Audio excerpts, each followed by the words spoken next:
আসসালামু আলাইকুম। এই যে দেখেন, আজকে আমি ফুচকা বানাবো। বাসায় সব বানিয়েছি, কিন্তু এখন শুধু সাজাবো আর খাবো। আমি সাজাবো, আপনারা দেখেন।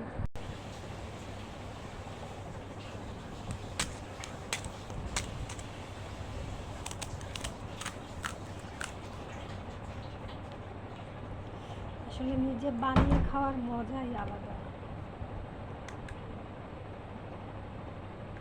আমি আগে খাই না, তারপরে তাকে দিই। সব রেডি করে রাখছি, একবারে বানায় নিলে খাইতে খাইতে অর্ধেক জ্যাম হয়ে যায়। এই জন্য এইভাবে একটা করে মুখে দিব, আর একটা হওয়ার ওয়েট করব।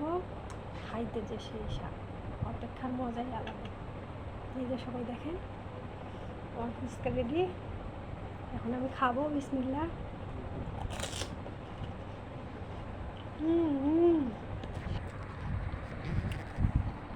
বাসায় করার মজাই আলাদা।